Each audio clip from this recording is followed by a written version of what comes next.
হ্যাঁ, হ্যাঁ, আমাদেরকে সাকিবের সবকিছুই সাকিব আমাকে পাঠিয়ে দেয়। সো দেখা হয়ে যায়। I am very excited. আমার ধারণা আরেকটা ভালো মানে একটা তুফান নিয়ে আসবে। ভালো হবে নিশ্চয়ই। বিকজ ও আসলে যেটা করে যে ও সর্বস্ব দিয়ে চেষ্টা করছে ভালো কাজ করার, ভালো সিনেমাতে অভিনয় করার, এবং সেই সিনেমা যেন মানুষের মনে একটা রেখা তৈরি করে, দাগ তৈরি করে, সেই চেষ্টাটা করে যাচ্ছে। তো চেষ্টা করলে যে ভালো কিছু হয় সেটা আমাদেরকে সে অনেকদিন ধরে দেখাচ্ছে।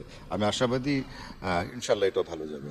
এই যে বিদেশি ছবিগুলো একের পর এক দেশের হলগুলোতে স্থান করে নিচ্ছে এবং দর্শকও বেশ ভালো সাড়া দিচ্ছে এই সিনেমাগুলো থেকে, এই জিনিসটা কি হচ্ছে আমাদের বাংলা সিনেমার জন্য, যেহেতু অলরেডি শ্যামা কাপুরও একটা বিষয় হয়েছে, ভাইয়া যদিও একটু আগে জিজ্ঞেস করছিলেন, আপনি একই সাথে রাজনৈতিক ব্যক্তিত্ব এবং চলচ্চিত্র ব্যক্তিত্ব, তো দুইটা জায়গা থেকে যদি একটু বলেন যে আসলে আপনার কি মনে হয় কি করা উচিত?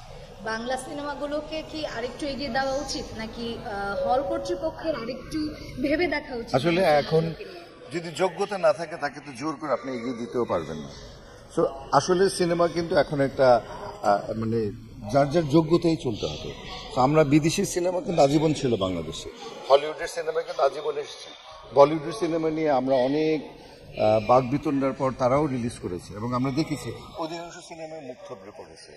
সো দিনের শেষে কিন্তু বাংলাদেশের মানুষ বাংলাদেশি সিনেমাই দেখতে পছন্দ করে, এটা আমার অভিজ্ঞতা এবং আমার মনে হয় আপনারা সবাই জানেন যে গত 1-2 বছরে যদি আমরা দেখি তবে কিন্তু দেখবো যে আমাদের দেশের হিট সিনেমাগুলি হিট সুপারহিট হয়েছে। তো তার মানে হচ্ছে কি গল্পের ভিন্নতা আনতে হবে, মেকিংয়ে পরিবর্তন আনতে হবে, ভালো অভিনয় করতে হবে এবং স্কেলটাকে চেঞ্জ করতে হবে। যে স্কেলে সিনেমা বানানো হচ্ছে সে গল্প গলার ঢংগুলোকে চেঞ্জ করে নতুন আঙ্গিকে নিয়ে আসতে হবে। তবে আমার কাছে মনে হয় এটা কোনো সমস্যা না।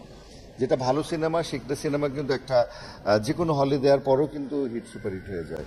এর আগে অনেক এক্সাম্পল আছে, মেদির মেন জ্যোৎস্না, খায়রুল সুন্দরী সহ আর অনেক সিনেমা এরকম আছে যে প্রথম সময় রিলিজই করতে চায়নি হল মালিকেরা, তারপর যখন রিলিজ করেছে তারপর হল থেকে নামানোও যাচ্ছিল না।